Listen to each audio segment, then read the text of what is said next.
आदि शक्ति, जो उस समय सती के रूप में भी मैं सदा आपकी ही प्रार्थना में लीन रही, अपने पिताश्री प्रजापति दक्ष के विरुद्ध गई ताकि आपके साथ हमारा विवाह हो सके।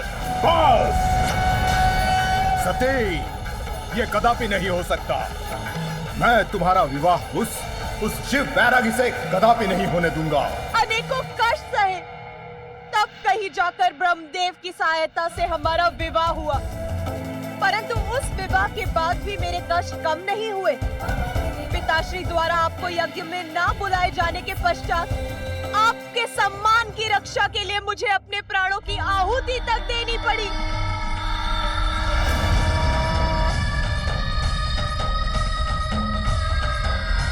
सती का अंत अवश्य हुआ, किंतु उसकी इच्छा पूर्ण रही। इसीलिए मैंने पुनः जन्म लेकर आपको मनाने के लिए वर्षों तक तप किए, ताकि इस बार मेरे पुत्र प्राप्ति की इच्छा पूर्ण हो सके। किंतु आप वर्षों तक समाधि में लीन रहे। आपको तो इसका आभास तक नहीं था। किसी प्रकार पुनः आपसे विवाह हुआ और वर्षों पश्चात जब पुत्र प्राप्ति की कामना की तो देवता अपने अपने संकट लेकर आप पहुंचे। हमें आश्वस्त कीजिए हे दयानिधान कि आपके और माता पार्वती के संयोग से कभी भी कोई भी संतान जन्म नहीं लेगी। मेरे प्रथम पुत्र को आपने उनके कार्यों में लगा दिया। मैंने कुछ नहीं कहा। मैंने द्वितीय पुत्र के लिए पुनः कठोर पुण्य व्रत किया। मुझे एक ऐसी संतान का वरदान दीजिए, त्रिमूर्ति के समक्ष गुण हो उसमें। तथास्तु। पुत्र पाकर एक माँ पुनः प्रफुल्लित हुई तो आप सबके साथ मिलकर स्वयं मेरे स्वामी ने इतनी निष्ठुरता के साथ मेरे पुत्र का वध कर दिया।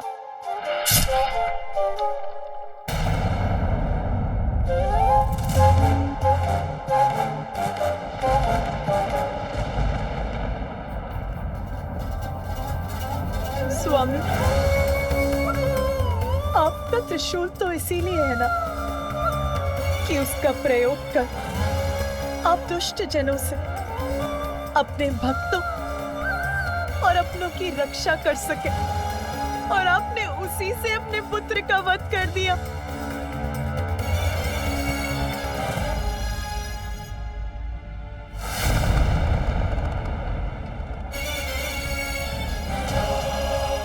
मुझे बताइए महादेव, क्या शीश विलक करने के सिवाय आप कुछ और भी कर सकते हैं? स्मरण है आपको कि सृष्टि के प्रारंभ में आपने काल भैरव का रूप धारण करके ब्रह्मदेव का ही शीश उनके धड़ से विलक कर दिया था, और फिर वीरभद्र का रूप धारण कर आपने प्रजापति दक्ष का भी शीश उनके धड़ से विलक कर दिया।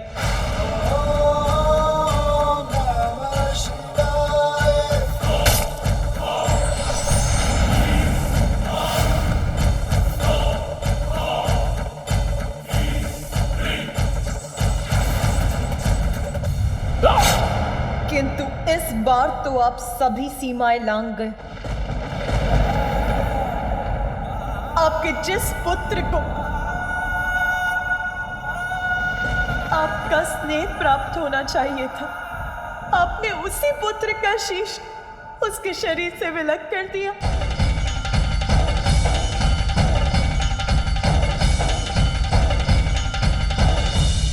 सर्वशक्तिमान है आप, ईश्वर है आप, तो उसका अर्थ ये नहीं कि जब आपकी इच्छा हो आप किसी को भी शत में छत कर देंगे, यहाँ तक कि अपने पुत्र को भी। इतना भी नियंत्रण नहीं है आपको अपने क्रोध पर।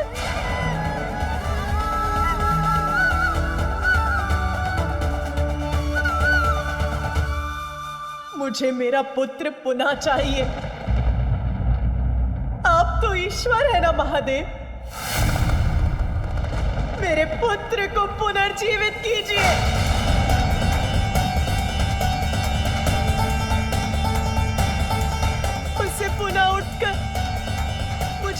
कहने के लिए कहिए। कुछ करिए महादेव,